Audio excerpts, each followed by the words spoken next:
আজি তিতাবৰ ষ্টেচন তিনিআলিত দুৰ্গা পূজা আৰু কালী পূজাৰ আজি 25 বছৰ সম্পূৰ্ণ হৈছে আৰু সেই সম্পূৰ্ণৰ উপলক্ষে লাইখুটা পুতা দেখা গৈছে আৰু এই লাইখুটা পুতি এবাৰ ৰূপালী জয়ন্তী আয়োজন কৰিব আৰু এই ৰূপালী জয়ন্তী এবাৰ ব্যক্তিক্ৰমী ৰূপত কৰাৰ কথা আমি শুনিছো।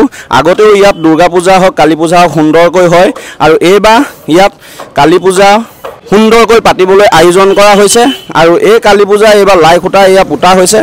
এয়া এতিয়া আমাৰ দেৱে লাইখুটা পুতিব আৰু ইয়াত সকলো ৰাইজ আহিছে, আহি পানি ইয়াত লাইখুটা পুতিবৰ কাৰণে আয়োজন কৰা দেখা গৈছে। 25 বছৰ সম্পূৰ্ণ হৈছে কালী পূজা আৰু সেই কালী পূজাৰ লগত সংগঠিত ৰাখি যি দুৰ্গা পূজা হওক আৰু সকলোতে এইবাৰ দুইখন পূজা মিলি এইবাৰ লাইখুটা পুতা হৈছে আজি বৰ্তমান আৰু এই লাইখুটা সম্পূৰ্ণ হৈছে এতিয়া পুতি আৰু এইবাৰ ৰূপালী জয়ন্তীত সকলো ৰাইজ আপোনালোকে ওলাই আহিব। এইবাৰ ষ্টেচন তিনিআলি ব্যক্তিক্ৰমী ৰূপত এইবাৰ মণ্ডপ আৰু দেৱী মাক দেখিবলৈ পাব আহিব। এইবাৰ সমিতিৰ সভাপতি সম্পাদকৰ আমি কিছু ভাষ্য জানিবলৈ চেষ্টা কৰিম। আমি সমিতিৰ সকলোকে পাইছোঁ আৰু আমি কিছু কথা জানিবলৈ চেষ্টা কৰিম। আমি আচলতে প্ৰতিটো বছৰে আমি এনেকৈ দুৰ্গা পূজা আৰু কালী পূজা একেলগে আমি পাতি গৈ থাকোঁ। এই বছৰ আমাৰ দুৰ্গা পূজাটো হৈছে 13 বছৰ অতিক্ৰম কৰিব।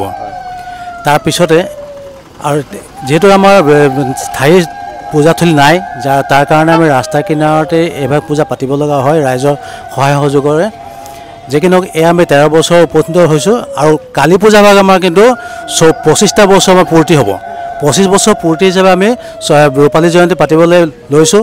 বিশেষ আটকধুনীয়া কিছুমান আমি ইয়াত কাৰ্যসূচী হাতত লৈছোঁ যাতে তিতাবৰ ষ্টেচন তিনিআলিৰ যিটো গৰিমা সেই গৰিমাটো অতীত ৰাখি আমি কিছুমান কাম আগবাঢ়ি যাম বুলি আশা ৰাখিছোঁ আৰু ৰাইজৰ সহযোগিতা আমি কামনা কৰিছোঁ।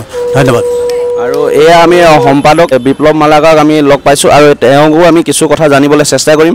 এইবাৰ আপোনালোকৰ যি পূজা ভাগ হ'ব, দুৰ্গা পূজা কোন তাৰিখে হ'ব, কালী পূজা কোন তাৰিখে হ'ব আৰু মহালয়াত কেনেধৰণে আয়োজন কৰিছে আমি সকলোখিনি জানিবলৈ চেষ্টা কৰিম।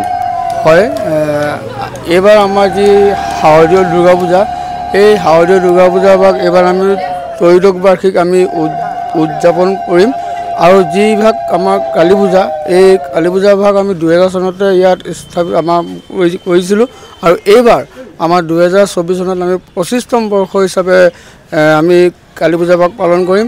আৰু আমাৰ এই পূজা ভাগৰ দুৰ্গা পূজা ভাগৰ এটা বিশেষত্ব কাৰণ আপোনালোকে নিশ্চয় বিগত 12টা বছৰ দেখি আহিছে যি মহালয়া, সেই মহালয়া উপলক্ষে অহা ইংৰাজী 2 অক্টোবৰ তাৰিখে পুৱা 4 বজাত আমি এক মানে সাংস্কৃতিক কাৰ্যসূচী আমি উলিয়াই আমি শোভাযাত্ৰা কৰোঁ আৰু ইয়াৰ পিছতে আমি যি মহিষাসুৰ বধ যিটো নৃত্য নাটিকা ইয়াত দেখুওৱা হয়। গতিকে মই সমূহ তিতাবৰবাসী ৰাইজক এটাই কথা ক'ম যে তেওঁলোকে যাতে আগন্তুক এই মহালয়াই হওক বা শাৰদীয় দুৰ্গোৎসৱ হওক বা আমাৰ যিটো মানে কালী পূজাত যাতে সকলো ৰাইজ আহে আৰু আমাক যি এওঁলোকৰ দিহা পৰামৰ্শ যাতে আমাক দিয়ে সেয়ে ক'ম আজি মই বক্তব্য সামৰণি। আৰু এইবাৰ আপোনালোকৰ যিটো আমি সাংস্কৃতিক প্ৰগ্ৰেমবিলাক দেখা যায়, এইবাৰ সাংস্কৃতিক প্ৰগ্ৰেমবিলাক কেনেধৰণে এইবাৰ আয়োজন কৰা হৈছে? আয়োজন মানে কি, মই সাংস্কৃতিকৰ বিষয়ে একো নকওঁ, মই এইটোকে ক'ব বিচাৰোঁ সকলো ৰাইজ যাতে তিতাবৰ সকলো ৰাইজ যাতে আহি ভালে ভালে চায়, ভালে শান্তি সম্প্ৰীতিৰে চায় সেইটোৱে মই কামনা কৰোঁ আৰু সকলোৱে যাতে নিয়ম শৃংখলা বিধি বচাই ৰাখে সেইটোৱে মই কামনা। মই এইবাৰ সাংস্কৃতিক প্ৰগ্ৰেমবিলাক আপোনালোকৰ এইবাৰ আয়োজন কৰা হ'বনে নহয়? হ'ব, থুলমূলকৈ হ'ব, বৰ ডাঙৰকৈ নহয়। ৰূপালী জয়ন্তী পাতিছে থুলমূলকৈ, কেনেকৈ ভালকৈ হ'ব? ৰূপালী জয়ন্তীৰ সাংস্কৃতিক অনুষ্ঠানটো কেনেকুৱা হ'ব? ভাল হ'ব, বহুত ধুনীয়া হ'ব। আপোনালোক সকলো আহিব, ৰাইজক নিমন্ত্ৰণ জনাব ইয়াৰ পৰাই, সকলোৱে আহিব।